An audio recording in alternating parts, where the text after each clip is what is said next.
اور ایک میں آپ کو بڑا زبردست واقعہ سناتا چلوں سچویشن کو مینیج کرنے کے حوالے سے، کیونکہ جب آپ انشاءاللہ سروس میں آئیں گے، فیلڈ میں آئیں گے، تو بہت سی سچویشنز آپ کے لیے ٹف ہو سکتی ہیں. تو ہمارے نبی سے سیکھیے کہ وہ سچویشن کو کیسے مینیج کرتے تھے. ایک بدو مسجد میں پیشاب کر دیتا ہے اور صحابہ اسے مارنے کو دوڑتے ہیں. صحابہ مارنے کو دوڑتے ہیں. ہمارے سامنے آج کوئی مسجد پیشاب کرے گا ہم بھی ماریں گے، جاہل آدمی. ہمارے نبی کا اس میں پوری کرائسس مینجمنٹ ہے. ہم پوری بک لکھ سکتے ہیں اسے ایک حدیث میں کہ ہمارے نبی کی کرائسس مینجمنٹ دیکھیں. اس کو کہتے ہیں کرائسس مینجمنٹ. یہ پڑھیے گا آپ کبھی کرائسس مینجمنٹ کیا ہوتی ہے. تو اللہ کے نبی صلی اللہ علیہ وسلم نے کیا کیا؟ صحابہ کا رکو، پہلے سے پیشاب پورا کرنے دو. اس کا یہ مطلب نہیں آپ کسی کو چوری کرتے دیکھیں تو یہ کہیں پہلے چوری کرنے دو. یہ سمجھیں کہ نبی صلی اللہ علیہ وسلم کر کیا رہے ہیں. کہا کہ نہیں رکو، پہلے اس کو ختم کرنے دو، کیونکہ بیچ میں روکو گے لڑے گا، بدمزگی پیدا کرے گا. کیونکہ تم ایسی حالت میں ایک بندے کو جا کے روک رہے ہو تو وہ لڑے گا. تو کہا رکو، پہلے لیٹ ہم فنش. اس کے بعد کہا بالٹی لاؤ اور یہاں پانی بہاؤ. سب سے پہلے مسئلے کو ختم کیا. اس سے پہلے کوئی لڑائی ہو، کوئی بدمزگی ہو، کوئی بحث ہو، سب سے پہلے مسئلے کو ایلیمنیٹ کیا کہ ریلیکس ہو جائیں سارے، کمپوزڈ رہے. کہا یہاں پر بالٹی بہاؤ. بالٹی بہا کر اس کو کہا کہ بیٹا بات سنو، مسجد پیشاب کرنے کی جگہ نہیں ہے. پیشاب کرنے کی جگہ جو ہے وہ واش روم ہے. ظاہر ہے کہ تم یہاں پیشاب نہیں کر سکتے. اور ایسی بات اس بندے کو سمجھ آئی، ایسی بات اس کو سمجھ آئی کہ وہ اتنا پکا ماشاءاللہ مسلمان ہوا. یہ مثال میں آپ کو اس لیے دے رہا ہوں کہ تھانوں میں آپ کے پاس لوگوں نے آنا ہے. کوئی بدتمیزی کرے گا، کوئی آپ کو عجیب نظر سے دیکھے گا. مثال کے طور پہ کوئی آپ کے بارے میں کوئی بات کر سکتا ہے. سچویشن کو مینیج کیسے کرنا ہے؟ پیار سے بات کر کے. یقین کریں لوگ پیار کے بھوکے ہیں. ادب سے بات کرنی ہے. سچویشن مسئلے کو حل کرنا ہے. کوئی پریشان آیا ہے، بابا جی بیٹھ جائیں، آئیں پانی پلاتا ہوں آپ کو، اماں جی بیٹھیں. سچویشن پہلے کمپوز کرنا ہے، مینیج کرنا ہے، پھر بات کرنی ہے کہ ہاں جی آپ مجھے بتائیں، میں جتنا کام آ سکا انشاءاللہ میں آپ کے کام آؤں گا. یہی اتنی سی بات سے آپ یقین کریں پورے ملک کی امیج بہتر ہو جائے گی. صرف اتنے سے رویے سے کہ بٹھا لیں، پیار سے بات کر لیں. مجھے سمجھ ہے کہ گرمی میں بہت زیادہ ایفرٹ کر کر کے کبھی رویہ کڑوا ہو جاتا ہے. سمجھ ہے اس بات کی، آپ لوگ کی جاب بڑی ٹف ہے، لیکن آپ لوگ پہ ذمہ داری بھی بہت ہے، کیونکہ پولیس کی امیج آپ لوگوں سے بنے گی. میجورٹی آپ ہے نا ماشاءاللہ.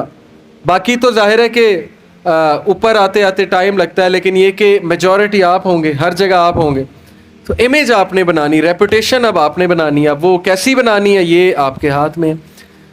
وہ ایسی بنائیں کہ لوگ کل کو ماشاءاللہ تعریف کریں، اور کر بھی رہے ہیں کہ بڑی تبدیلی آ رہی ہے. بالکل آ رہی ہے الحمدللہ، کوئی اس میں ڈاؤٹ نہیں ہے. تو سچویشن کو مینیج کرنا سیکھیں، بہت ضروری ہے. اور پھر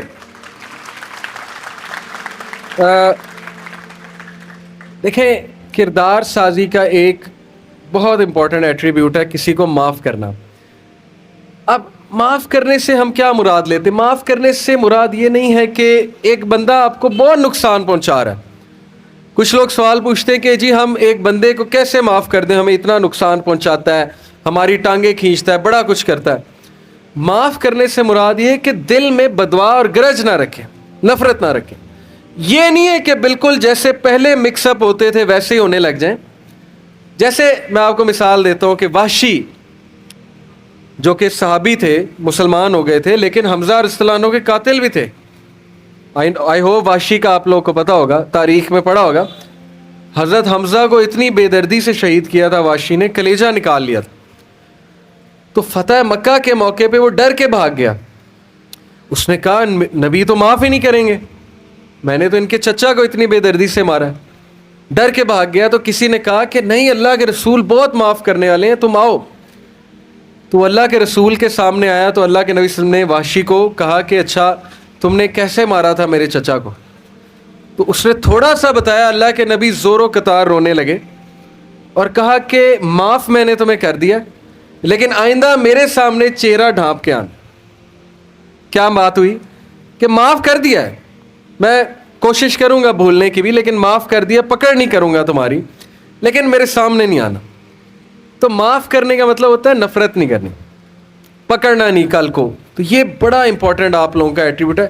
ہم چھوٹی چھوٹی بات پہ جب مسئلہ بنائیں گے, یار انہیں مینوں اے کہتا, انہیں مینوں اے کہتا, انہیں اے گل کرتی, دیکھیں اس طرح زندگی نہیں چلتی ہے. جو انا ہے نا, انا, اس کو ہم انا کونڈا کہتے ہیں, ہماری جو انا ہے, انا جتنی آپ کی زیادہ ہوگی آپ کے لیے مسئلے زیادہ ہوں گے. ایک بات یاد رکھیں, امام غزالی رحمہ اللہ کا ایک قول آپ کو سناتا ہوں. انہوں نے کہا کہ جب تک تمہیں اپنا پتہ ہے نا, تو تم لوگوں کی باتوں سے ہارم نہیں ہونے والے. تمہیں پتہ ہے میں کیسا ہوں, لوگ جو کر رہے ہیں وہ ان کی غلطی ہے.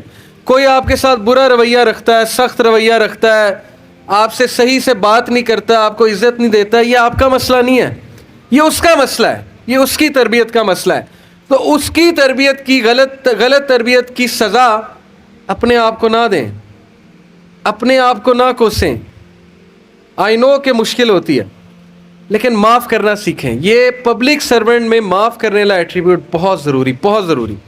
میں آپ کو حذیفہ بن یمان کی مثال دیتا ہوں.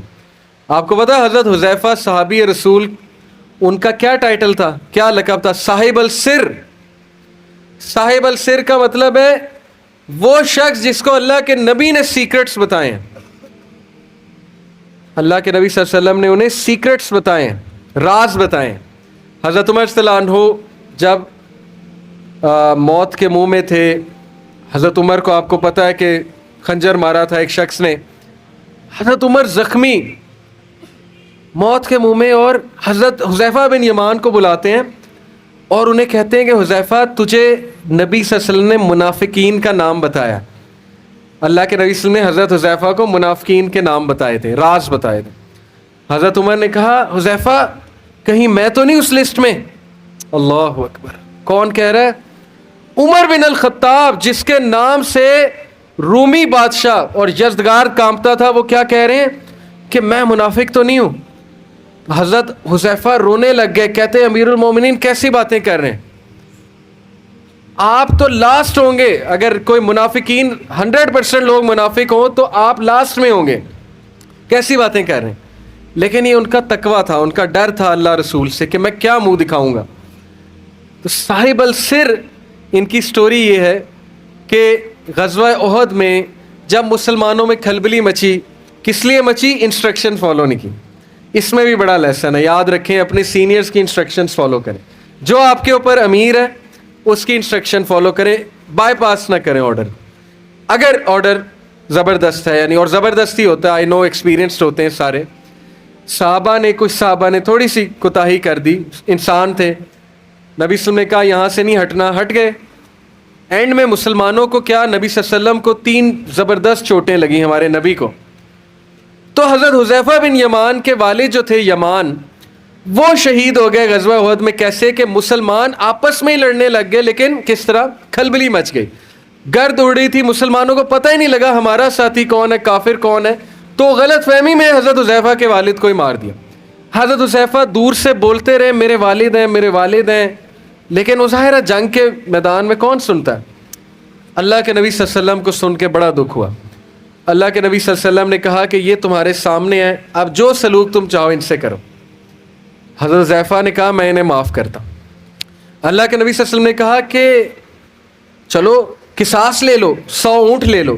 100 اونٹ قصاص ہوتے ہیں, بڑی رقم ہے, 2.5 کروڑ 2 کروڑ کے تقریباً, آج کے 2 کروڑ قصاص کی رقم ہے.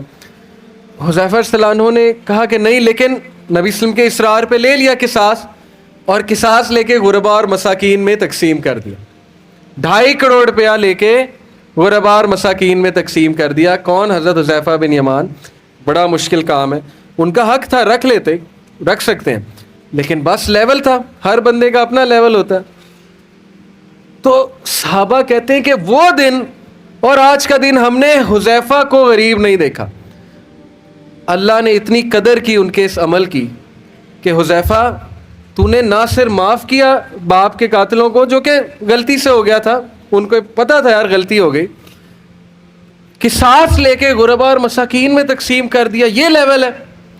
اسی لیے صاحب السر, اور اسی لیے صحابہ کہتے ہیں کہ وہ دن اور آج کا دن ہم نے حذیفہ کو غریب نہیں دیکھا.